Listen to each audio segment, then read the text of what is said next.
Okay, this is the trial advocacy final examination. We're going to start off with the direct examination of the witness, Ava Long, by the prosecution. Can you please go ahead and introduce yourself to the court? My name is Ava Long and I'm 25 years old. And do you currently live here in Nita? I live in an apartment on 28th Street. I've lived here for 4 years now. And when did you first meet Henry Cordes? I first met Henry when I was a sophomore in college. Over the next years, we dated, but we're mainly friends. And had you kept in contact with Henry over the years?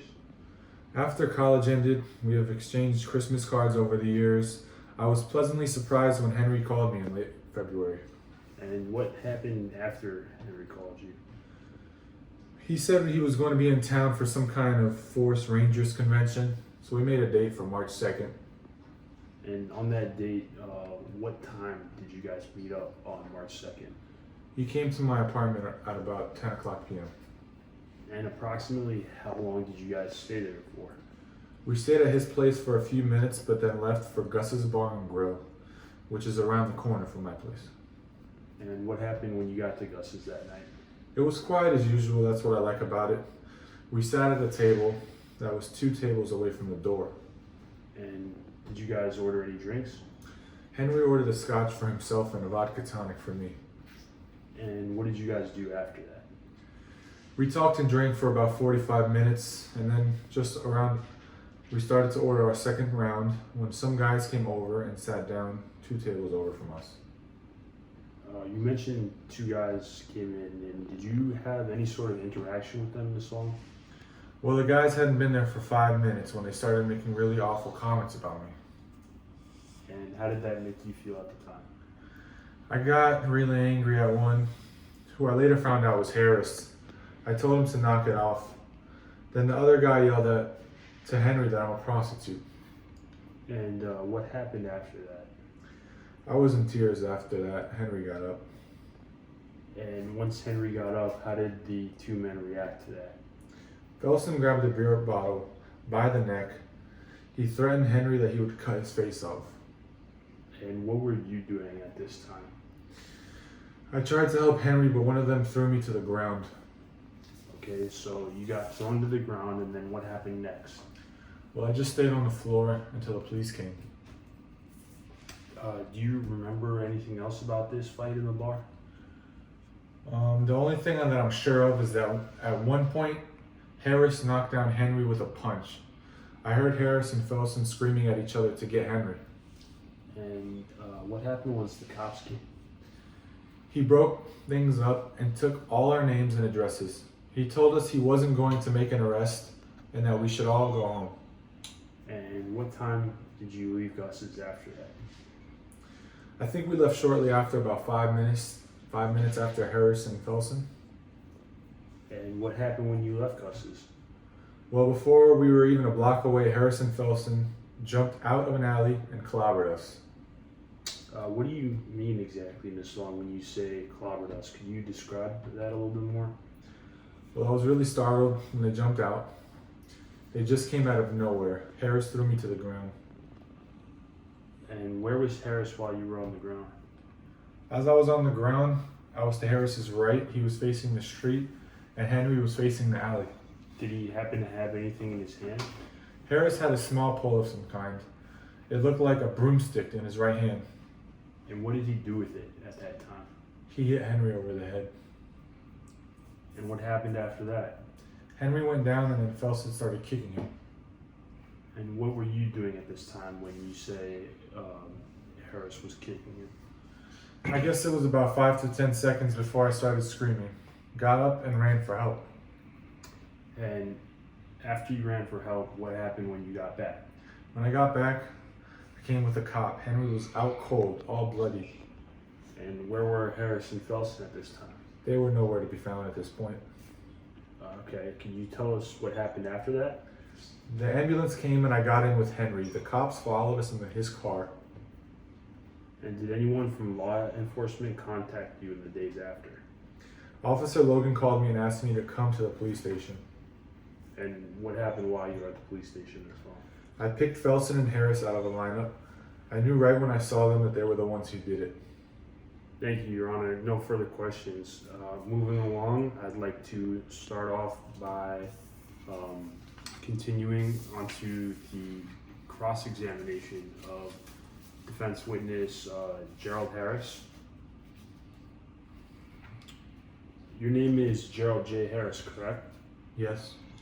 And are you the owner of the Sanders Cleaning Service? Yes, I am. You bought this company from Mr. Ben Sanders in year 3. Yes, shortly after he retired. Mr. Sanders was your mentor, Yes, he was. I started working for him at a high school. and you previously described yourself as being a troubled child. Yes, but I credit Mr. Sanders with straightening me out. Isn't it true that Sanders Cleaning Service has multiple government contracts?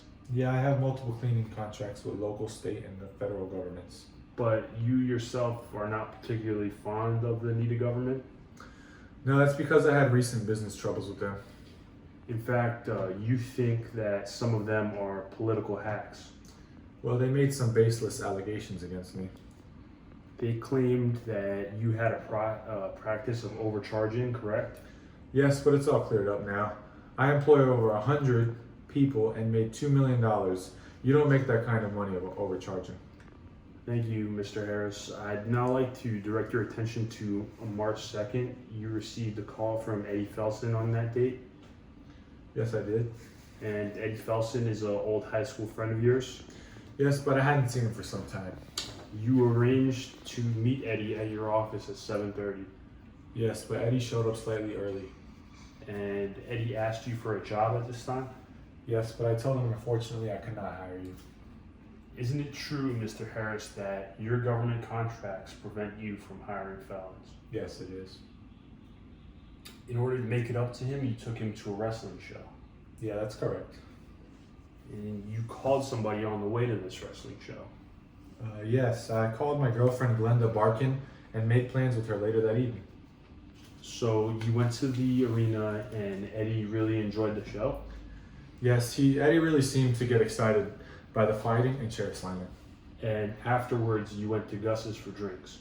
Again, I felt bad about not being able to get him a job, so I figured that's the least I could do was get him a beer. And you arrived there at approximately 10:45, Yeah, it was about then. at which point the two of you ordered some drinks. Yes, I went to the bar and ordered a couple of beers. And the barmaid caught your eye. I thought she was kind of cute, and I was kidding about her talking about taking her out sometime.